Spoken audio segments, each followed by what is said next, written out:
Добрый день! Как всегда, рада видеть вас на своем канале. Сегодня готовлю очень простое печенье, супер бюджетное и постное, что немаловажно для тех, кто сейчас на посту. Для приготовления берем 220 грамм муки, она у меня уже просеяна, растительное масло без запаха, 100 миллилитров, 100 грамм сахара, четверть чайной ложечки соли, 5 грамм разрыхлителя 1 чайная ложечка, 10 грамм ванильного сахара, это по вкусу и по желанию, кукурузный крахмал 40 грамм и 40 грамм ванильного пудинга. Это печенье можете ароматизировать таким образом, что можете использовать самые разные пудинги: клубничный, шоколадный, малиновый, сметанный. И печенье у вас всегда будет разного вкуса. Если же у вас по каким-то причинам нет пудинга, берите просто 80 грамм кукурузного крахмала и все.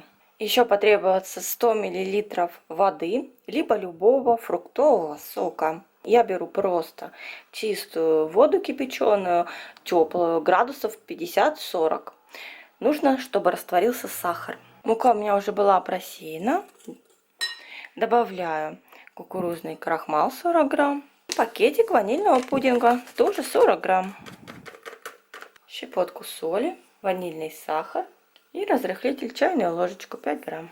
Все просто соединяю, чтобы сухие компоненты хорошо соединились. Потом вливаем все растительное масло, слегка перемешиваем и еще как бы рубим лопаткой. Вот так просто рубим тесто с маслом до получения такой влажной крошки. В тепленькую воду всыпаю сахар и хорошо перемешиваю венчиком до полного растворения практически сахара.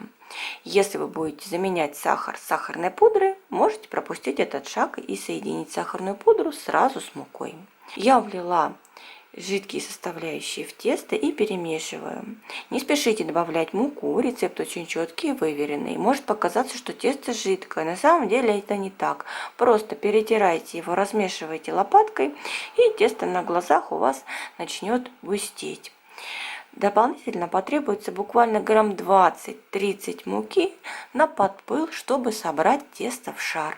Как-то слишком долго его вымешивать не нужно, оно станет жестким. Просто подпылите рабочую поверхность и немножечко само тесто.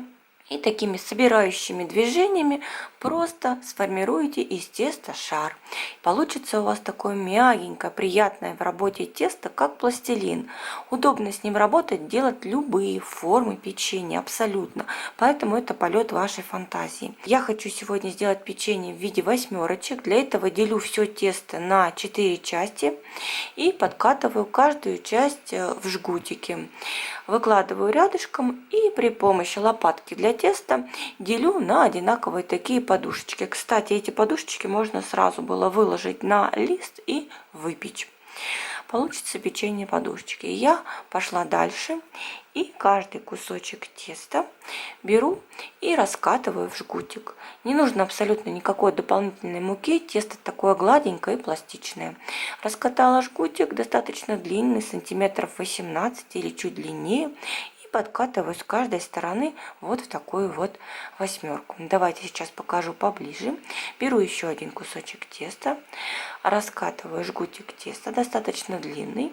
Одну сторону подворачиваю 2-3 подворота и вторую сторону подворачиваю тоже 2-3 подворота. И получается вот такое вот красивое печенье в виде восьмерочек.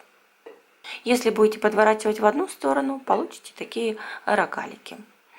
Таким образом формирую все печенье, выкладываю на лист, застеленный пергаментной бумагой. Получается целый лист печенья. Духовка у меня уже разогрета на 200 градусов и выпекаю. В моей духовке я выпекаю примерно 18-20 минут. Возможно, вам потребуется меньше времени, примерно 15 минут. Посматривайте. Каждая хозяйка знает свою духовку лучше, как я всегда говорю. Печенье бледненькое сверху. Это вас не должно смутить. Посмотрите, внизу хорошее пропеченное донышко. По желанию я теплое еще печенье посыпаю сахарной пудрой. И вот такое вот печенье готовое. Давайте посмотрим его разлом. Сверху хрупкая, тоненькая, хрустящая корочка, а внутри мягенькое оно получается. Готовьте с удовольствием, очень просто, быстро и вкусно.